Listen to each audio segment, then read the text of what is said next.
Hi, my name is Jenna Liu, and I'm speaking for the continuance of the use of class ranking.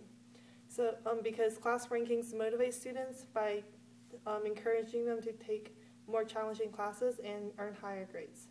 Also, it gives colleges more information about the students that they're going to admit and their incoming freshmen, so they can have more comparison.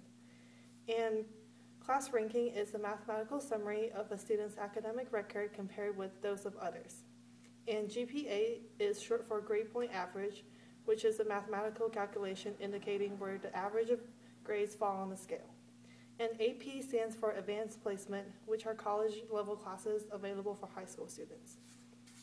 So we should continue to use class rankings because they motivate students and give colleges more information regarding admission. AP classes and honor classes are weighed differently than do regular classes. They are weighed on a 5.0 scale, which gives more weight to these classes. So if students take these classes, then they have a higher chance of getting a higher GPA and therefore a higher ranking. Also, higher grades means higher GPA, so students get 4.0 for an A as compared to maybe a 3.7 for a B. So if they want a higher class ranking, they need a higher GPA, which in turn means a higher grade in their class. Also, it encourages healthy competition in schools for students, so they can encourage each other to work harder and earn a higher place on class rankings. However, counselors have the option of withholding class rankings if necessary, and it gives some students an idea of how they're doing in class compared to their peers. Also,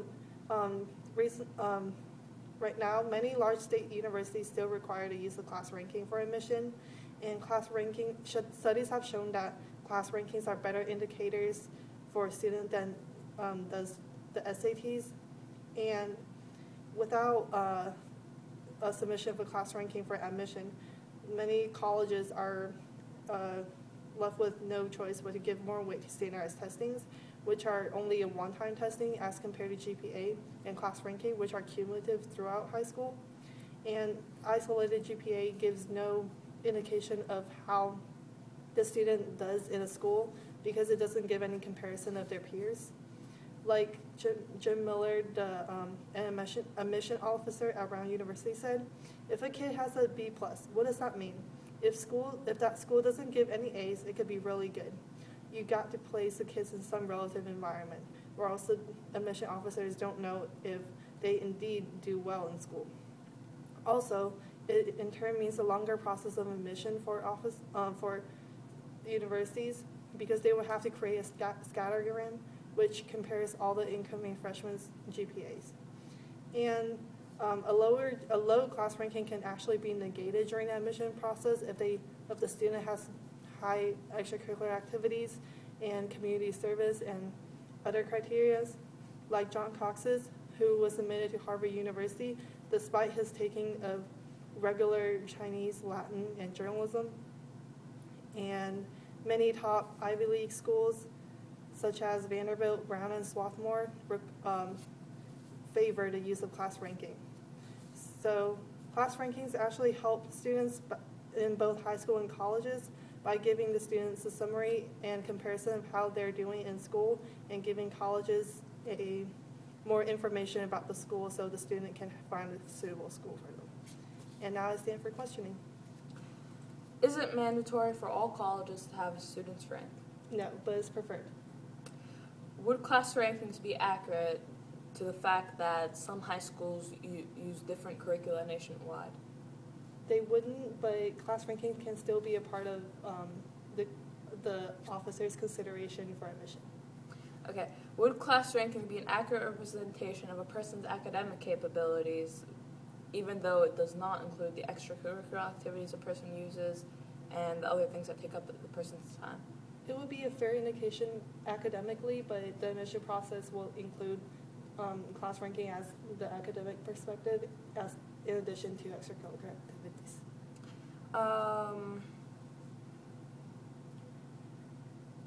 Okay, thank you. My name is Rohan Hamdani. I'm speaking against the ranking of students in high school and college, and I appreciate the opportunity to speak on behalf of the negative. Student ranking in high school is harmful to the students'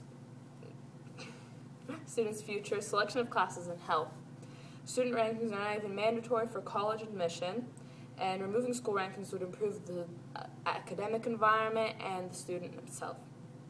Some key terms would be class rank. It's a mathematical summary of a student's record compared to those of other students in class. The grade point average, which is a total number of graded points earned divided by the total number of credits attempted. Ivy League colleges, a group of 8 universities in the eastern United States that have high social and academic prestige. Electives are a course of study that are not compulsory, chosen by the student, which are like arts or music. SAT and ACT are standardized tests that aid in the college admission process. And advanced placement classes are college-level courses that are given to high school students. And then if a high school student passes the AP test at the end of the school year, they're given a college credit for that class. In schools that use class rankings, students experience extreme stress, unhealthy competition, and unfair disadvantages concerning college applications. This creates a negative environment in which the student is not able to mature academically and mentally. Schools around the nation are inhibiting students by using this. Using class ranks creates an unhealthy amount of stress, and kids are already concentrating on getting high grades on tests and in classes. They don't need to be worried about getting a high class rank. They have to be worried about maintaining a high GPA. Students are labeled by the ranks. Some, nerdy. The highest ones get the nerdy rank. The middle ones get the stupid, because if you're on a higher scale, a lot of kids in one school, well, if you're an average student, you might be in the 200s. And that doesn't sound like a smart number. To try to avoid being negatively labeled, the higher students wouldn't do as good. They start dropping. Don't want to be called a nerd. Don't want to be called a bookworm. Exceptional students not in the top 10 percentiles of their school are overlooked by reputable colleges such as the Ivy League colleges. Students at high-performing schools will be at a disadvantage in this case, because a student not in the 10th percentile in a high-performing school might surpass a student in the 10th percentile in another school, not as high academically. But for the colleges that only look at percentiles and knock off the student that's not in a certain percentile based on their class rank, they wouldn't really know. It doesn't matter. The difference between somebody on the bottom edge of one percentile and on the top edge of another could be 1,000th of a point. But for colleges that are using that kind of system where it's just class rank, in the beginning to narrow down their numbers, they'd just be cut off. Class rankings don't reflect the amount of extracurricular activities a person does. A job or sports are time-consuming activities. A student's rank could be affected by these, and they might not be getting, a class rank might not show the person's full academic capabilities. But if you include extracurricular activities and all that stuff, well, then you'd see that that person could do even, let's say, 10 times better if the activities are taken away, or they're doing amazing considering how much time they put in outside of school. In private school with small numbers of students, the top 10 percentile would be extremely small, meaning that not a lot of people would be considered for Ivy League colleges or other high colleges. So in that way, let's say there's 100 students, the top 10 percentile would only be 10 students. And the rest are just not looked at. Taking off the ranking system for colleges to look more closely at the individual student instead of just chopping off the rest that aren't at a certain percentile. Colleges do not need class rank to choose which students they want. They could use ACT scores, SAT scores, teacher recommendation letters, student portfolios with essay writings in them, range and median of student GPAs, ACTs, and SATs, any type of, they can use summaries of all types to figure out where that student stands in comparison to the rest of his class. They don't need a specific number. They don't need a specific percentile. High schools support the taking of electives, but none of the students will be taking something of interest because they don't want to risk lowering their GPA by taking something that's not an honors course or an AP course. So they don't take music classes. They don't take art classes. And students take advanced classes that are way beyond their difficulty level, and so they end up getting bad grades in that class, because they're taking on stuff that's too hard for them to handle just to higher their class rank. Students avoid challenging themselves, afraid of lower grades. So a student would take the not as hard class, the not as challenging class that would higher their GPA instead of taking a challenging class that would help them mature academically and mentally. And if schools nationwide remove the use of class rank, so the students in the educational establishment would improve amazingly. The students would be able to advance and reach their full potential as scholars, and the school environment would be able to reach its full potential as a school, to be able to teach people better, to be able to just be better overall in general. And thank you. Now I stand for questioning. Isn't the point value different for regular classes and AP classes? Yes. And isn't an A in a regular class, say, a 4.0, while an A in an AP and honors class would be a 5.0? Matters on whether a high school weighs their grades or not. Oh, I mean, like when it's weighed. Oh, yes, yeah. Okay. And do you believe that hardworking students should be rewarded? Yes. And isn't it true that during admission processes, colleges consider other criteria other than, say, class ranking? Yeah. Okay. I'm not done. Okay, so is it my turn now? Okay. So if a school has unhealthy competition due to class ranking, the counselors and school officials do have the option of withholding class ranking during the high school years and provide them when necessary, like, say, applying to scholarships or other colleges and naval academies. And because the point value are different for regular and honors classes, even in a lower grade in an AP class would be weighed higher than an A in an easier class if the school considers weighted GPA. So it encourages students to take harder classes and earn higher grades.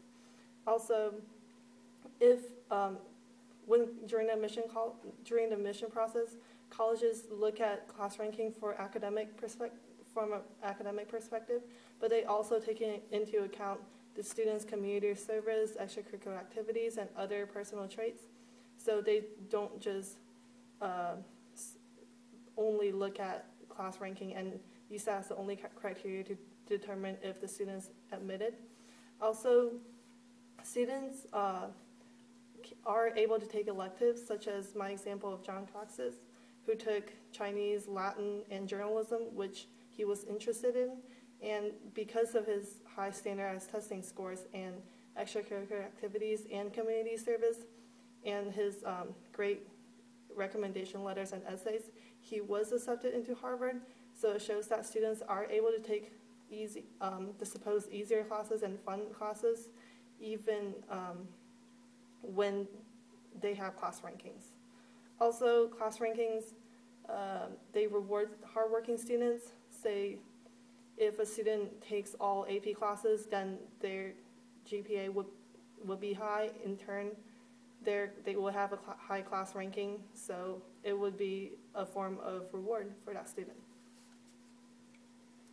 Well, for colleges, they do look at class ranking and other stuff. But the problem is, the colleges are really trying to lower their numbers. So many people applied, especially to, let's say, like my example of Ivy League colleges, so many people applied to those. To narrow down their numbers, I mean, it's really realistic. I mean, what they're trying to do, they only look at a certain percentile. And even though after they narrow down to that 10th percentile, they do look at the extracurricular activities and all that stuff, all the rest of the people don't have a chance. I mean, they're completely out of the game. And a college admitting a smaller number of students isn't necessarily a good thing, because if you're a thousandth of a percentile off from the percentile admittance of the college, well, that minuscule difference between you and the next student is going to cost you that way of getting into the college. And I mean, I don't think that's fair.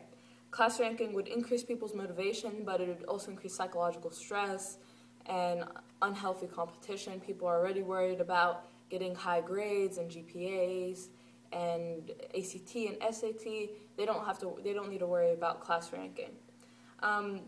Just because a class ranking college does not use class ranking as a way of admission, doesn't mean they're not making a good choice. They use SAT, they use ACT scores, and many other factors to decide whether or not to use a student.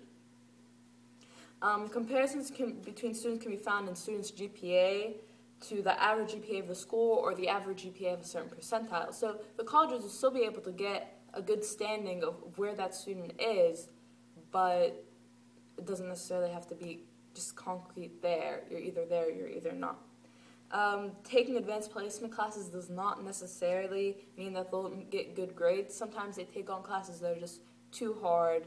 They can't comprehend some of the stuff. It's not for them. And so they only take it to get a higher class rank, and that's not good. They're not benefiting from the class at all. They're getting low grades, and it's tough. Thank you. Okay. So I believe that students, if a student is suitable for a college, then they will be admitted even despite, let's say, suppose low class ranking, because the colleges do look at other perspectives such as standardized testing and all those stuff. And during admission, colleges need different perspectives of the students.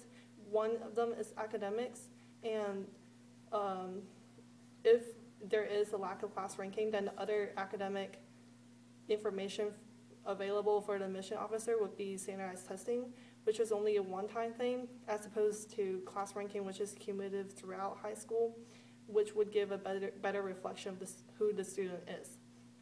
Also, if a student, students need to get a higher class ranking, they need to get higher grades and higher GPAs.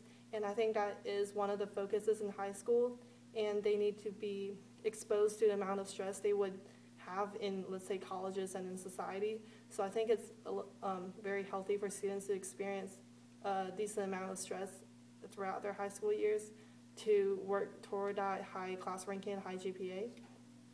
And for college admissions, without a class ranking, they would have to have more time to comprise a comparison between all incoming freshmen, which would take more time and